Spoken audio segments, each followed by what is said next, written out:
Welcome to the Computational Antitrust podcast. My name is Thibaut Schreppel. I'm a faculty affiliate at the Codex Center at Stanford University and the creator of the Computational Antitrust Project, which explores how legal informatics can benefit antitrust law.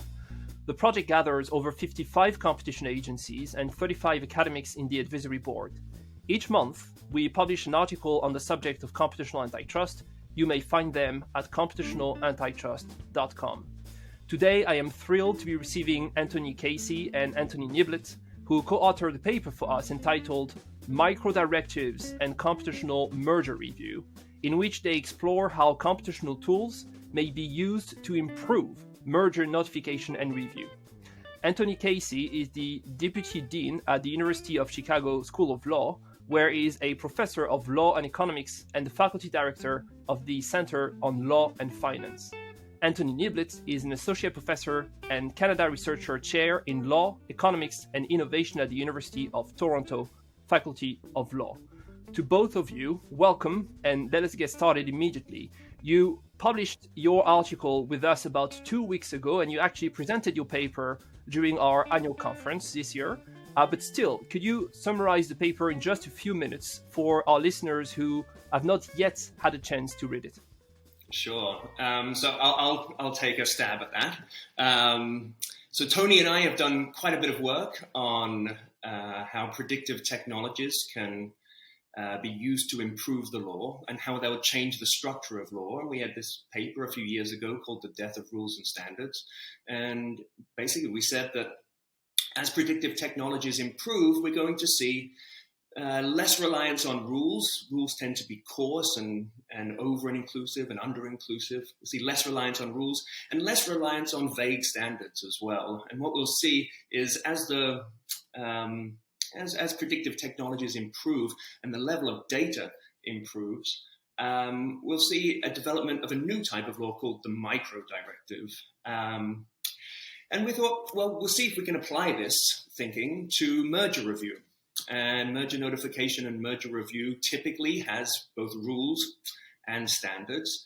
And in our paper, we explore different ways in which predictive technologies could be used to improve merger notification and review. So, for example, in merger notification, it's usually a lot of bright line rules. And sometimes you get lots and lots of mergers that have to be notified that are really, quite inconsequential. They don't have many competitive concerns.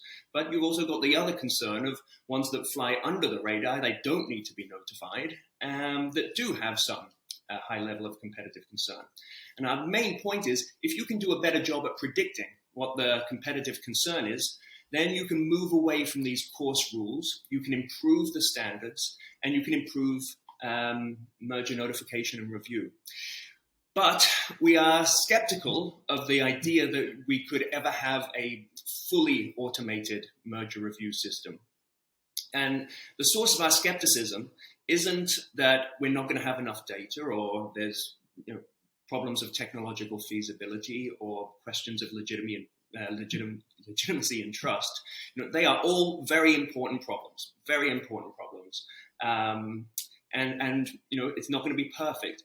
But the biggest hurdle, the greatest hurdle for us would be trying to pin down exactly what it is we want merger law to do. Trying to work out what that objective is that an AI algorithm can optimize. And if we as humans can't agree on what the objectives of merger law are, it's going to be very difficult to put that into an AI algorithm for it to optimize something. I don't know if we want to add to that, Tony. I'll just add, I think this is a general problem for law, but I think it's especially acute with antitrust because, as we point out in the paper, while some areas of law we don't know exactly what the law is trying to accomplish or it's hard to state, as we wrote this paper, we realized it's very clear there are many different views that people hold of what antitrust law is supposed to do. There's for as many people thinking about antitrust law, there's as many possible objectives and purposes, which really makes it a special challenge here because the likelihood of coming to that both agreement and definition of the purpose that the data is going to serve is so unlikely. That seems so hard. Well, there are actually two questions that comes to my mind right now. The first is, don't you think that AI could actually find what will be the objective? And if so, do you think that the human race will be okay with that idea? Which is question number one. And question number two, isn't it the beauty of it that indeed the biggest hurdle, as you said, is to find what is the objective of merger notification? It seems to me that we see there is a constant balance, or at least back and forth, between using some new tools and actually impacting the substance of what is antitrust. And it seems to me that it could be the most useful things to do right now, which would be to indeed say, okay, when we do merger, that's the way we do it. So what is your take on those two? So, I'll take the first part. Go for it, Tony. So I imagine we'll say the same thing. But on the first one, to the extent the data can tell us what the purpose is, if I understand that, what it does is it tells us what the purpose has been. So if we look at what we've done in the past, we can uncover what it was we were optimizing, maybe consciously, maybe unconsciously. And this is, again, true across law. You can say, if you look at the decisions in this area, what is the thing that is consistent that they achieve? It's X or Y.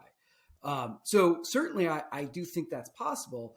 The question is, if we see that, do we like it, or do we say, oh, that's what we've been doing? And if you look at antitrust kind of in politics and academics today, even without knowing what exactly the data shows that we've been doing in the past, people are heatedly debating what it should be doing. There are so many different views. And I don't think data can tell us that, right? Like, it can't tell us, oh, A is right and B is wrong on policy. It can just tell us, well, what we've been doing in the past is this or that. Yeah, which already will be very useful, right? I remember having a discussion with Bill Kovacic, the former head of the FTC, in which he explained that in the early 2000s, the FTC actually using consumer welfare standards went after companies not for prices-related practices, but for decreasing innovation. So it seems that even when it comes to the last 20 years, we've forgotten that sometimes the objective of antitrust wasn't always to lower prices.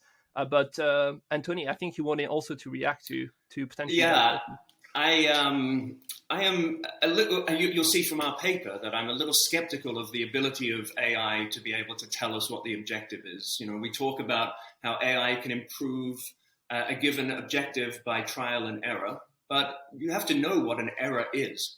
You have to know what the error, be able to identify an error. And if my error, if what I think is an error is what you think is perfectly fine decision, that's AI is not going to solve that. We're not going to be.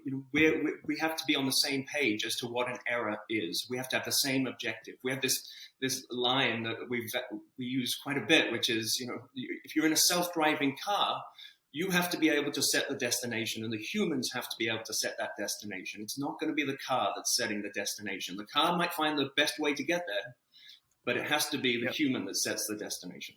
I'm smiling because I'm just imagining a car that would say, nope, today you're not going to work, you're going to go to your grandma because she needs to see you, right? But on that note, I mean, to the point about knowing what it's been in the past, my phone does say if I get in the car at a certain time, you're probably going to work, here's how long it takes. So that's this is what you've done at 9 a.m. on this day, every day, in the past. And the question, to your point, is like, no, but today I don't want to do that. And that's where the AI can't help us. Indeed. And I think Tony's response, and so in our paper, we spell out that there's different ways of thinking about this problem, different types of data that you can use. And they're essentially different prediction problems. The data that Tony's talking about, where we look at our past decisions and then try and predict what the agency would do for this next decision, basically doing a comparison to all the decisions that have gone in the past. I mean, that's using the internal data to make a prediction to replicate what the agency is doing. And so the objective there is essentially to try and make these decisions faster. But you're losing something. You're losing the dynamism. If there's new situations that previous cases haven't taken into account, you're not going to be able to adequately take that into account in that kind of prediction problem. Yeah. And so, there's a balancing. And then that's where that human problem comes in is, well, how much do we want to have dynamism in the law? How much do we value speed, etc.? And so there's still that human element. So that's that first type of data where you're using internal agency data to try and replicate what agencies have done in the past. And by the way, in almost every jurisdiction in the world, people are starting to start question what they've done in the past and start to think, well, actually, maybe we need to start, being more aggressive. Seems to be the mantra for many agencies around the world. A different way of thinking about it is to actually look at the consequences of mergers and say, well, actually, we allowed this merger in the past, these types of mergers in the past, and we as humans now think that was an error. Or we didn't, we blocked a merger, and it turns out that would have been erroneous. That requires judgment calls on humans' part to, say, well, this was our objective. This should have been our objective, and this is what we want the system to maximize. That's the human problem. Yeah, and so on that, now what I would like us to do is to go through all the steps of, a merger process, because it seems that for the very first step, the pre-notification, we may find some consensus and that indeed computational antitrust could help, but potentially it's not so easy. So the reason why I'm saying that, and here I quote, you actually give some very interesting numbers that I was not aware of in the paper. And I quote here, over the past 2 decades, the DOJ and FTC have received an average of over 1,600 reports of transactions each year. And you say that about 97% of those notified transactions are cleared without a second request for more information.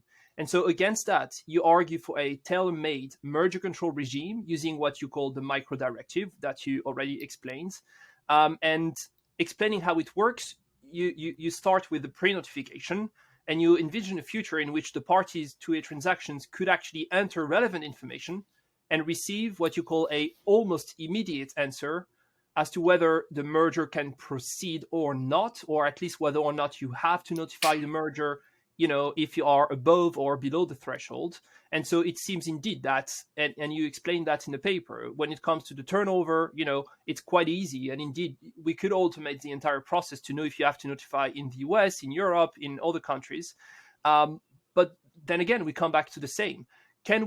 Should we only take into account the turnovers, even to know whether or not you should notify the merger? And if we want to take more, meaning qualitative elements, how do we do that? So do you have any idea on this? So sure. I mean, so the simplest way of thinking about this is the pre-merger notification is a screening mechanism. And for some, where it's below the threshold, essentially, we give that a bit of a green light at the moment. And for those where it's above the threshold, then you're required to give more information. But the numbers that you provide, that you repeated here, suggests that for a number of mergers that are above the threshold, there's actually very low competition concerns. And so what we've got is this 30-day waiting period. We've got delay in the system. It's costly to do this. Perhaps, if you can come up with a better way of predicting whether something's going to be a high competitive concern or a low competitive concern, you could just make the notification regime a little bit more tailored. And you say, well, in the past, these kinds of questions, these kinds of mergers have not raised much of concern. And so, the merger notification regime is no longer these bright line rules that are based on the size of the transaction and the size of the party, but they are based on more information that's submitted and basically allows for greater, if we get the greater predictive power, then the thresholds are no longer bright line rules anymore. And so you were saying, what data do we need? I mean, we can talk more about,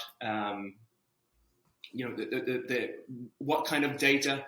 If we went the internal route, what kind of data have we required in the past, have the agencies required in the past? You can create a form and say, here's the kind of data we need, and we will give you a quicker answer, a quicker response. This is something that we've been trying to develop with regards to tax law in Canada, where you can just fill out a form and it compares your case to every case that's ever gone to court. So you can get an immediate prediction as to how a court would do it, how a court would resolve your case. And this is something that we could imagine being put forward here on the notification section. I don't know, Tony, if you wanted to jump in there. The only thing I'll add is, and that's kind of the beauty of the micro-directive where Anthony started, because what you're doing is you're getting rid of a bright line rule without getting rid of the predictability. So the party can know earlier and quicker what the outcome is, even though there's not a, if you hit this number, you're fine. If you hit this number, you wait 30 days. It's, there's no bright line rule, but you put the information in and now, as you said, almost immediately. It gives you less certainty, months ahead of time, but more certainty when it really matters, when you are making the decision. You put the information in, you don't have to wait. And so it gets the flexibility of the standard and the, ex ante knowledge and predictability of the rule together. And that, of course, is nice for companies, right? This will prevent the years of discussions that they have sometimes before they drop the merger, because the agencies would kind of say, in private, it will not go through. So it's better if you actually retract the merger. But it's also nice for the agencies. And what I have in mind here is that when setting up the Computational Antitrust project, I had discussion with pretty much all the agencies which are part of the project on Zoom or other software. I don't want to self-preference Zoom. And what some agencies said to me is that, listen, we have just a few employees and we will never say it in public. So for that reason, I won't give name. But I can tell you that all we can do is merger control, because it takes so much of our time. All those notifications we have to go through before indeed we give a green light prevent us from actually going after anti-competitive practices, which is a big problem. And if you look at the case law very carefully, you would see that in some countries, there are literally zero anti-competitive investigation right now for the reasons that you explained. So the micro-directive is also, it could actually be, to the benefit of the companies and those agencies. And that is great news, I suppose, right? That is one of the projects why I think that computational antitrust can go forward, because it benefits all the parties involved. I don't know, Tony or Anthony, if you want to react to that. No, I'll just say I agree 100%. It's the win-win idea of it that makes it great. Yeah, absolutely. I mean, we talk in, agencies are resource constrained. I mean, you spelled that out perfectly. The agencies are resource constrained. Are there ways in which we can use computational tools to free up resources? Absolutely. Absolutely. I mean, if they're doing all their time doing human merger review, you got to ask yourself, is there anything that we could, any tools that we could use to help, not necessarily fully automate the whole process, but triage, and, provide, like, there's a 99% chance that this is going to go through. Do we really need to do that additional human review, spend a week reviewing that file in order to ensure that 1%, I don't know. I mean, there's costs and benefits from doing this, and it sounds like, if agencies are resource constrained, there are benefits here, and also it benefits to the companies too. There's a real problem of the over-inclusiveness problem from bright line rules, that it does delay, and it does potentially chill, beneficial mergers.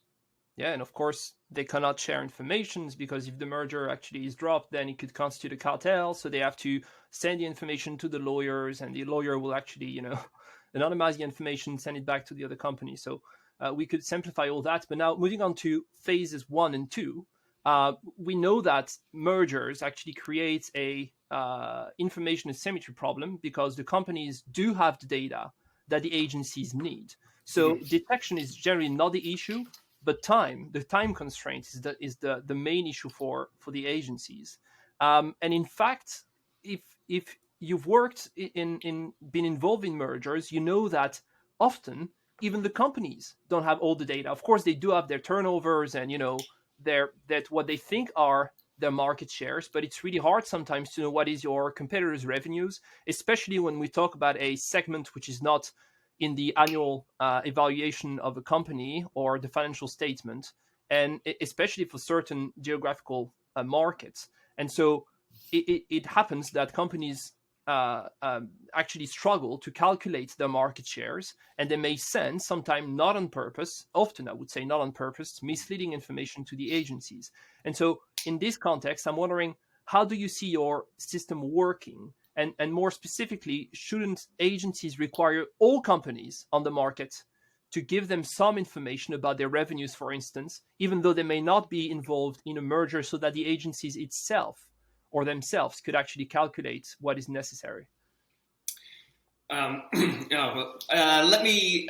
So I have a few reactions to that. So you're right. Currently, there's a data asymmetry problem, and whether this will be solved perfectly in the future, obviously not. Right. So does it have to be perfect? No. But would it be better than what we have now? Possibly.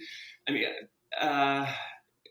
We're thinking, longer term. So let's think about predicting the consequences.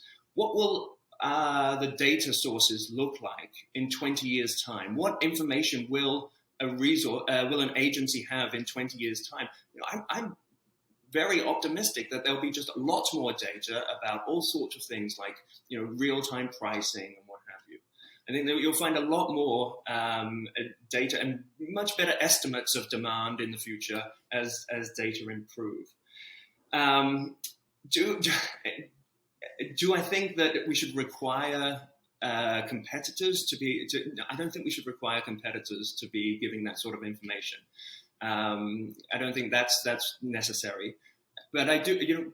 As data sources from all sorts of places improve, I think we're just going to have a much better sense about a lot of the tools that agencies use at the moment are trying to overcome the data problem. And a lot of what is driving our work is the view that a lot of these data problems are actually going to be mitigated somewhat as we get better monitoring schemes and better ability to understand how prices change and what have you. Tony, I don't know if you wanted to jump in there. The only thing I'll add, so I think obviously the pushback on a general requirement of all data to be provided to these agencies in case there's a merger, or because your competitor has a deal, would be large, right? So that would be huge pushback. Of course, in the current world, competitors often voluntarily provide information because they want to have they have a view on it, but that's going to be skewed. The thing to think about though is our in some sense our paper is and I think all of computational antitrust is this idea that can we do better? Now, if we have humans looking at asymmetric information, they're still at the same disadvantage, and if we now automate it or kind of dig deeper into the data using machine learning tools, if it's the same data, we're probably improving. In the sense of it's still imperfect, but a human looking at asymmetric data might not catch things or might not see the trends where we're like, oh, over time, we know that we can predict that this is the information we're not getting. When this kind of information gets submitted, it actually means X is behind the curtain. You might find that out. And so you don't have to have perfect information.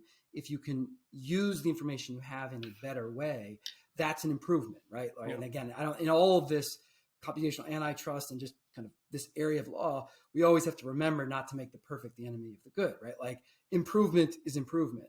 And I think you would see that because you not only see things in the data you have, but you'd also find other areas where you might get data that's out there that you didn't realize was relevant, that you don't need to coerce from someone.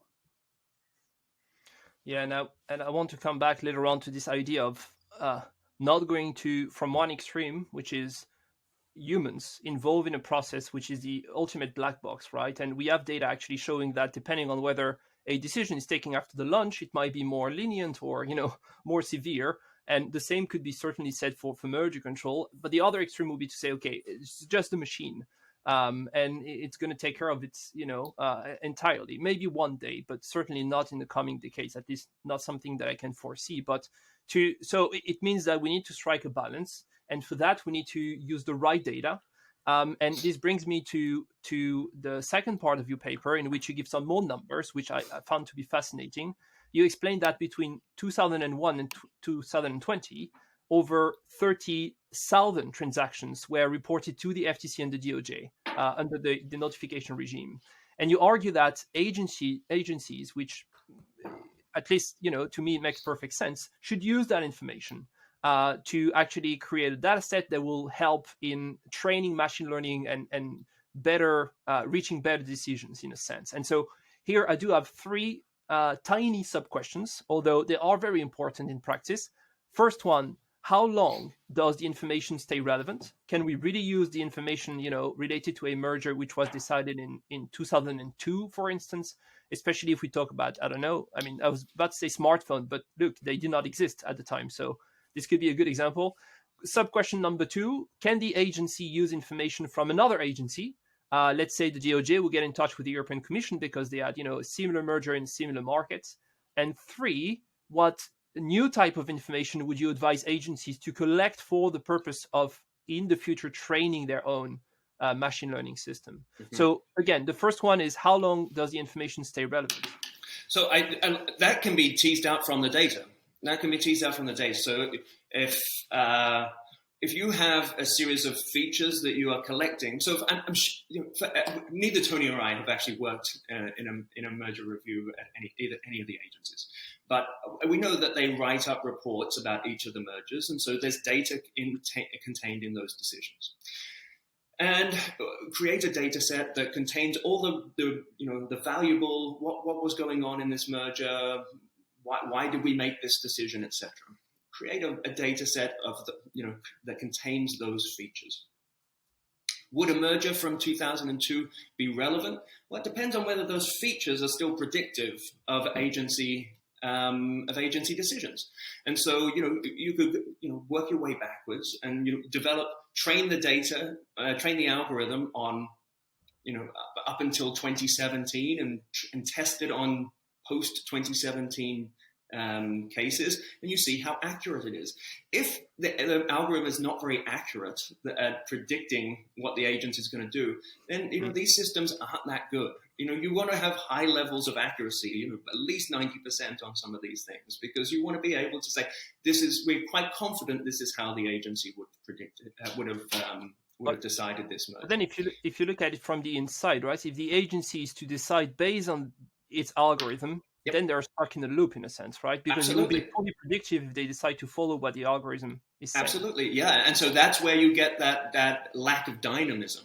And so, yes, it's a faster decision, but you've calcified the decision-making process. You've concretized it.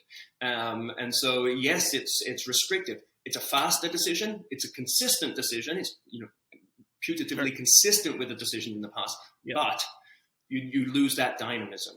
It makes me think of Stephen Colbert when for the annual press conference. I forgot the name of it. When they go to the White House and White House Correspondents' Dinner. White House Correspondents' Dinner, and George W. Bush was the president at the time, and Stephen Colbert said, this was of course very ironical. This is the best president in the history of the country because he thinks something on Tuesday, and no matter what happens on Wednesday, he will still think the same on Thursday. And I think indeed it might be the problem for merger control, right? No matter what is the state of the market, you will still have the same consistent decision.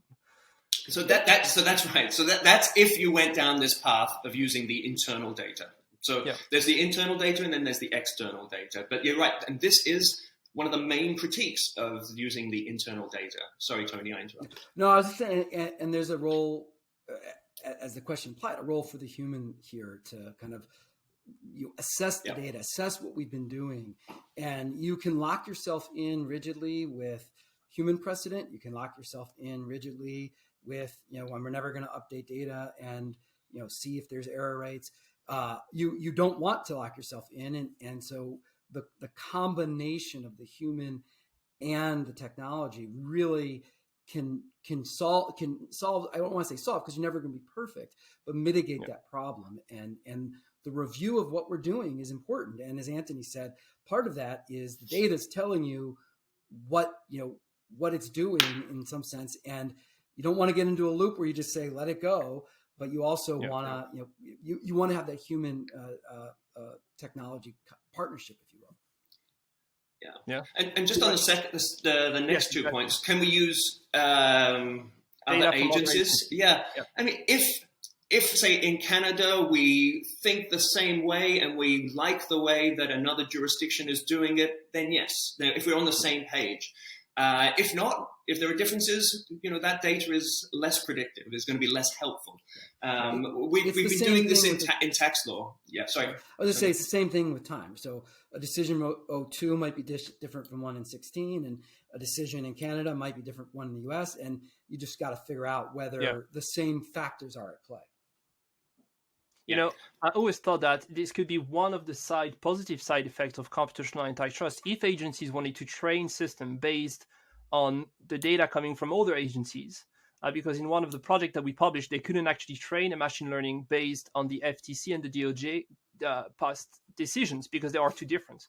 It might be that they will actually lead to a convergence for the purpose of training those systems. So this might be one of the side effects. I mean, just building off that is actually, in part 4 of our paper, we discuss how different the objectives are in lots of different countries. Yeah. The different competition agencies around the world have very different objectives. Different objectives within the legislature and different objectives of the agencies themselves. And so, to the extent that you would want to use another jurisdiction's data, you'd have to be very careful about what is it actually teaching you. And just on the last point, last point about does this change what data we have to collect? So I think it's such a great point. This is such a great point. What you can do by doing these, looking at how we've made decisions in the past and turning it into structured data, there's a good sense about what kinds of information becomes predictive. You learn what information is actually predictive of what makes a decision. And so, when we've been building these in tax law or employment law, we often start off with many, many different variables that we collect for every case. And then we learn that some of them aren't particularly predictive and some of them are very, very predictive. And so we tend to focus more on those that are predictive. And you could do the same thing here. And then just, it turns out that the following factors are really important and you should provide us with this information. And then we'll be able to give you a sense about whether you provide us with this information, and then the turnaround time between giving you an answer will be able to be reduced. Which is a computer scientist way to approach the issue, I guess, right? You train, you try, and you will see that it fails and it is not relevant, and over time you will become better and better. Which is not something very natural for lawyers, but I like this approach very much. Let me move on to the next question. I'm wondering, so you then argue that considering the consequences of past mergers is something very important, and that in a sense it begs for agencies to conduct retrospective studies. And we know that they have a hard time to conduct such studies. First, it's hard because you could do it in so many different ways, but also and mainly, I suppose, for the lack of resources. And so I'm here wondering, which computational tools do you think that agencies could use for the purpose of conducting such studies and better understanding what has been the impact of a merger, and train, therefore, better system? So on that, we're a little bit, we're not as precise when it comes to that sort of thing. So a lot of what's driving our research here is our view that data are going to be much better, not necessarily in 5 years' time, but 10, 20, 50 years' time. We're thinking, data is just going to be much more prevalent, with the exponential and unprecedented growth in data, we're going to be able to more quickly do these retrospectives. You're exactly right with the lack of resources. I mean, when I propose the internal data review or these reviews of consequences, these retrospectives, people always say, well, agencies are enormously resource constrained. Yeah. We've just seen in Canada that the Bureau has just received an enormous increase to their budget, and it's an extremely good thing. I think we've seen the CMA in the UK they've done great things with data science, and Stefan's doing a tremendous job there. What computational tools can be used? We're a little bit removed from that. I mean, I have used supervised machine learning techniques to do the internal stuff, not necessarily to do these external consequences predictions. Tony, anything you'd like to share? I'll just say, on the resource constraint, I'll just emphasize something you said earlier when you were talking about, speaking to these folks, they're underwater already, and that puts you at this weird point where here's a solution that's going to take some investment now that will reduce that load in the future. And so the idealist and optimist in me says, let's just do this now and make it more efficient. The realist in me says, obviously that's one of the hardest things from a political point of view. And we heard in the recent symposium people talk about certain agencies around the world have really taken this to heart and others haven't. And what I imagine will happen is you see one agency really succeeding with the investment in the tools they're using, others will follow suit. I would hope, because they'll see the success of it, which I think, at least on an efficiency point of view, you will pay out. So, and that is the bottom approach, and my obsession for blockchain, of course, leads me to prefer that. There is also another way of doing it, and it seems that, as often, this is the way that the European institutions have taken, but potentially it might be good. Just a few days ago, in December 2021, the European Parliament changed the DMA and actually passed an amendment that would force the European Commission to conduct empirical studies and to publish that in an annual report regarding the state of digital markets. So this could be, an opportunity for them to capture which has been the impacts of certain mergers. And so this is a top-down approach, but it could potentially lead to some positive result. Now, moving on to the very last part of your article, you discuss, and this is something that was implicit in our discussion, the necessity to keep human in the loop.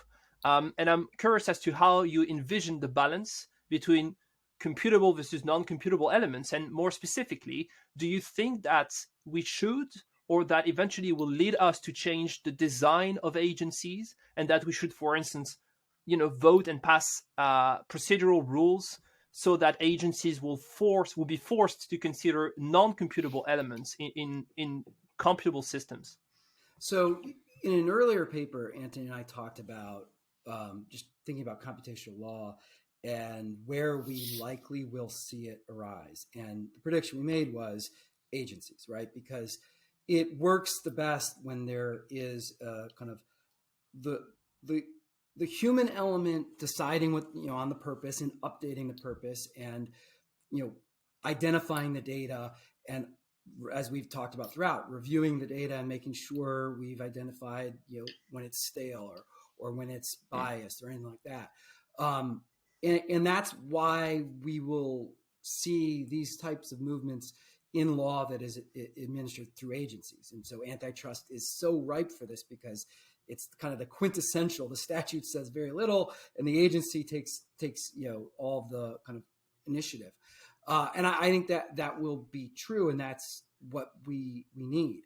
To the extent you try to start legislating this, you will, I think, get into a lot of problems. If you say, agencies should use this data and only this data, that's going to be a disaster. Agencies should follow this procedure for adopting computational law. And again, I'll say this for antitrust, but more broadly, that is too rigid, and it loses the benefit we started with.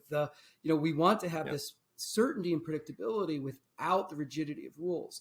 If you try to do it legislatively only, I think you hit all kinds of problems like this. So the optimal place for this to happen is within the agency. And then to the last point you made, do we want to require the human in the loop? I think if I thought that was the problem, I'd say yes. But I think it won't be. I don't think we're going to be like, hey, you need more administrators looking at this. I think administrators will be in the loop. They want to be in the loop. If anything, we'll say, you might want to rely on the data a little more. I imagine that'll be the problem we need to solve. Again, to your earliest point, we don't want to go to either extreme, but I think the error the humans will make will be in putting themselves in the loop too much, not too little. And also it relates, before I give you the word, to a cultural change. I'm convinced that if I was to offer free tickets for people to board a plane in which there will be no pilot but an AI system, most people will refuse, right? As of today. In 20 years from now, it might be the opposite. It might be that you're going to say, oh, a human being, I don't know, this person might be depressed. I don't know. I don't want him to do anything with the plane. We've seen that happening in the past, right? So the AI system is much better. So it's going to be very interesting to see how culture will actually impact our adoption and the design of those systems. But Anthony, I think you wanted to react as well. Yeah, just at a very high level, when you talk about the balance between humans and algorithms, I think a lot of people, they put this in a very black and white framing. It's like, oh, it's humans or it's algorithms. And it's not like that at all. It's like, when we think about self-driving cars, we think about lots of different levels of autonomy. And so, cruise control or lane keeping technology, etc. There's lots of shades of gray along the way. And, as we become more comfortable with cruise control, as we become more comfortable with lane keeping technology, then we're willing to give over to the technology. And the same thing will happen in antitrust. If we become confident in a decision, if the agencies begin to trust the decisions, then they give over little pieces of the autonomy to the computational elements. Well, but if they don't have that trust and belief in the system, they're going to hold on to their the human decision making power. Yeah, unless it is very convenient. I mean, I recall the very first use of those systems for cars was to park the car for yourself, right? And that is very convenient. So why won't you use it? And I guess this is what we could do with pre-notification, for instance, right? It seems to be the thing that the case handlers would love not to have to do, or at least to automate in part. And so it's funny because you kind of answered my final and impossible questions already. But so you said in 15 to 20 years, we're going to have much better data and it's going to help in the different ways that you've described. My question is, where do you think we'll be in 5 years from now in terms of what is possible to achieve using computational tools in antitrust? And I would love to hear from you both on that one. So in 5 years' time, what will merger review look like? So these systems are not magic. You can't just click a finger and you'll have a computational system that is able to predict what an agency would have done in the past or predict where the errors are. These are not things that you can just off the shelf plug in. For the internal review, the internal data requires a lot of effort in turning that unstructured data into structured data sets in order to make predictions. Quite a bit of human effort has gone into creating these data sets that we've used in Canadian tax law. Would an agency be willing to invest in that? I don't know. In the next 5 years, I just don't know. I can imagine some reluctance. I would love to see some agencies, investing in this sort of thing to see if they can streamline the process to help improve merger review. But, agencies are full of people who, have to decide where these dollars go. And, if it's not in their immediate interest, if they don't see immediately what the benefit of that technology could be for them, you can understand why they would be reluctant to invest in these sorts of projects. And to this point, what we've learned during the first annual conference of the project is that the way they've done it, the way they've approached all that within the CMA in the UK, starting from one person in the team to now 50 data and computer scientists, is that they've created the pilots. And then they shown the people that if they were to use the pilot, they have a lot to gain right now, immediately. And it seems to be that when it comes to merger control, a lot of that could actually be done. And I could see how you could prove the benefits for the case handlers, right? Not just for the companies out there. Of course, it is there as well, but also for the case handlers. So, hopefully I'm more on the positive. I mean, not that you're on a negative note, but I could see you have doubts as to whether this will be adopted. I think it might be, right? If computational antitrust is to succeed, this might be one of the place where it would start. Absolutely. I think we both, Tony and I both believe that there are benefits here. Yeah. It's just not let's click our fingers and off the shelf algorithms. Yeah. There's investments that need to be made here, and if yeah. you're a resource constrained agency, it's not necessarily the first place that you would think about putting your money. Yeah, and it's very important to recall, because again, when I have discussion with small agencies, sometimes they come to me and they say, we want tools. Which tools should we buy? They are even willing to buy the tool, but they think it's going to be, indeed the magic trick. Yeah. And when you explain that it is not that magic and it requires quite some work, then this is where you have to say, but wait a minute, stay with me. I'm going to explain. Mm-hmm. It's possible. You should still do it, right? Even though it's not magic. Tony, what's your reaction? I think you'll see development in the areas that are easy, as you said earlier, the kind of pre-merger review, because it can be put, the data can be used kind of it's ready-made for it today. And people and agencies it's an area where they're less eager to do it. They want to do something else. They want to focus on a bigger problem.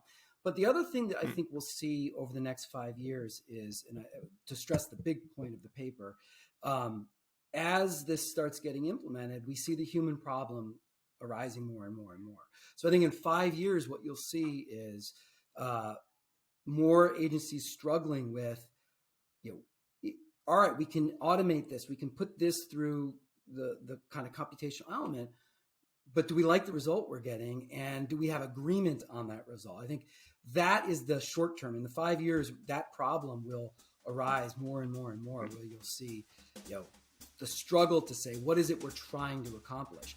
And where it's clear, they'll adopt it, right, immediately. Where it's less clear, they'll fight, there'll be pushback. All right, yes. And, the good thing is that unless Google goes down, our video will be still up on YouTube. And so people will be able to judge in 5 years if we were totally off the track or on the right path. We are humans, and we typically make terrible predictions. So. Exactly. We are just 3 black boxes. That's the way it is. Thank you very much for a fascinating discussion. Again, your paper is already published. If you go to computationalantitrust.com, it will direct you to Stanford website, and you can access and read a fascinating explanation of the future of computational antitrust. Thank you very much. Have a good day, and I'll see you very soon. Bye-bye. Thank you so much.